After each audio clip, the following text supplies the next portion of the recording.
سورۃ المؤمنون آیت نمبر 64۔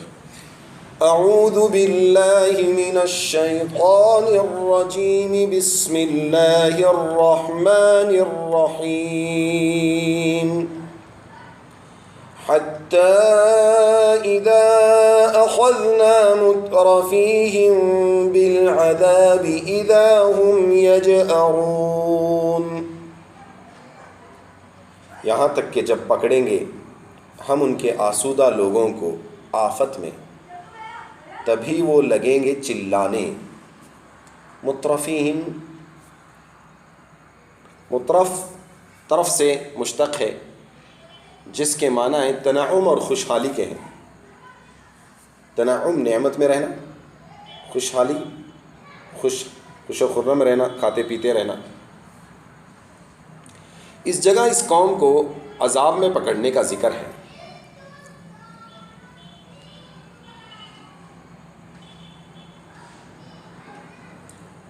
اس جگہ اس قوم کو عذاب میں پکڑنے کا ذکر ہے جس میں امیر غریب خوشحال بدحال سبھی داخل ہوں، مگر مترفین اور خوشحالوں کا ذکر خاص طور پر کیوں کیا؟ اس لیے کیا کہ ایسے ہی لوگ دنیا کے مصیبتوں سے اپنے آپ کو بچاؤ کا کچھ سامان کر لیا کرتے ہیں، اپنی حفاظت کے سامان کرتے ہیں، ان کے گھر، ان کی گاڑیاں، ان کی لائف، بہت ساری چیزوں سے سیو کرنے کے لیے، کیونکہ پیسہ ان کے پاس ہوتا ہے۔ مگر اللہ تعالیٰ کا عذاب جب آتا ہے نا تو سب سے پہلے یہی لوگ بے بس ہو کر رہ جاتے ہیں۔ اس آیت میں جس عذاب کے اندر ان کے پکڑے جانے کا ذکر ہے، حضرت ابن عباس رضی اللہ عنہ نے فرمایا کہ اس سے مراد وہ عذاب ہے جو غزوہ بدر میں مسلمانوں کی تلوار سے ان کے سرداروں پر پڑا تھا، اور بعض حضرات نے اس عذاب سے مراد قحط کا عذاب لیا ہے جو رسول اللہ صلی اللہ علیہ وآلہ وسلم کی بددعا سے مکہ والوں پر مسلط کر دیا گیا تھا، یہاں تک کہ وہ مردار جانور اور کتے اور ہڈیاں کھانے پر مجبور ہو گئے۔ نبی کریم صلی اللہ علیہ وآلہ وسلم نے کفار کے لیے بددعا بہت کم کی ہے، لیکن اس موقع میں مسلمانوں پر ان کے مظالم کی شدت سے مجبور ہو کر یہ بددعا فرمائی تھی، اللہم اشدد وطأک علی مضر وجعلها علیہم سنین کسنی یوسف۔ یہ بددعا ہے، بخاری شریف میں۔ لا تجأروا اليوم انکم منا لا تنصرون، مت چلاؤ، آج کے دن تم ہم سے چھوٹ نہ سکو گے۔ قد كانت آياتي تتلى عليكم فكنتم على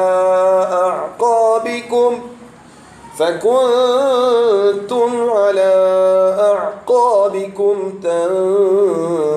تنكصون، تم کو سنائی جاتی تھیں میری آیتیں تو تم ایڑیوں پر الٹے بھاگتے تھے۔ مستكبرين به سامرا تجهرون، اس سے تکبر کر کے ایک قصہ گو کو چھوڑ کر چلے گئے۔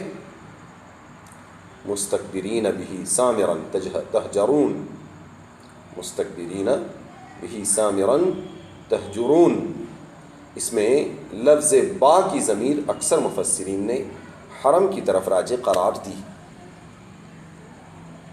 جو اگرچہ اوپر کہیں مذکور نہیں، مگر حرم سے قریش مکہ کا گہرا تعلق اور اس پر ان کا ناز اتنا مشہور معروف تھا کہ ذکر کرنے کی ضرورت نہیں۔ اور معنی اس کے ہے کہ قریش مکہ کا اللہ کی آیتیں سن کر پچھلے پاؤں بھاگنے اور نہ ماننے کا سبب حرم مکہ کی نسبت اور اس کی خدمت پر ان کا تکبر اور ناز تھا۔ اور سامرن، جس کے اصل معنی چاندنی رات کے ہیں، عرب کی عادت تھی کہ چاندنی رات میں بیٹھ کر قصے کہانیاں کرتے تھے، اس لیے لفظ سمر قصہ کہانی کے معنی میں استعمال ہوتا ہے، اور سامر قصہ کہنے والے کو کہا جاتا ہے۔ یہ لفظ اگرچہ مفرد ہے مگر معنی میں جمع کے لیے بھی بولا جاتا ہے۔ اس جگہ سامر کے معنی سامرین، مشرکین کا ایک حال جو آیات الہیہ سے انکار کا سبب بنا ہوا تھا۔ حرم مکہ کی نسبت و خدمت پر ان کا ناز تھا کہ حرم مکہ ہم کو ملا ہے، ہم حرم شریف کی خدمت کرنے والے لوگ ہیں۔ اس طرح سے ان کو حرم شریف کی خدمت کی وجہ سے اپنے آپ پر کیا ہوتا تھا؟ ناز اور فخر ہوتا تھا۔ دوسرا حال یہ بیان فرمایا کہ یہ لوگ بے اصل اور بے بنیاد قصے کہانیوں میں مشغول رہنے کے عادی ہیں، ان کو اللہ کی آیات سے دلچسپی نہیں ہے۔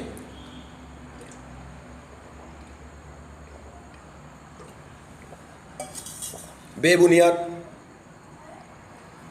جن کی کوئی حقیقت نہیں، ایسے قصے کہانیاں اللہ معاف فرمائے۔ جیسے آج کے زمانے میں سٹوریاں، فلم اور ادھر ادھر کی چیزوں میں لوگ اتنے مصروف ہو گئے کہ جی اب قرآن سننے کا ان کو دلچسپی نہیں، اللہ معاف فرمائے۔ تو کفار کی یہ حالت بیان کر رہے ہیں۔ تہجرون، جس کے معنی فضول بکواس، گالی گلوچ، یہ تیسرا حال ان مشرکین کا بیان کیا گیا کہ یہ لوگ فضول بکواس اور گالی گلوچ کے عادی ہیں۔ یہ کس کی صفت بیان ہو رہی ہے؟ اللہ کے نبی کے زمانے میں جو مشرکین تھے نا، ان کی صفت بیان ہو رہی ہے۔ ہاں، رسول اللہ صلی اللہ علیہ وسلم کی شان میں بعض ایسے ہی گستاخانہ کلمات کہتے رہتے تھے۔ اب دیکھیے عشاء کے بعد قصہ گوئی کی ممانعت اور خاص ہدایت کیا آئی ہے۔ عشاء کے بعد قصہ گوئی، ادھر ادھر کی باتیں، رات کو افسانہ گوئی کا مشغلہ عرب اور عجم میں قدیم زمانے سے چلا آتا ہے۔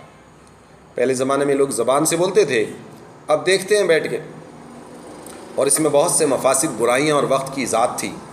نبی اکرم صلی اللہ علیہ وسلم نے اس رسم کو مٹانے کے لیے عشاء سے پہلے سونے کو اور عشاء کے بعد فضول باتیں کرنے کو منع فرمایا۔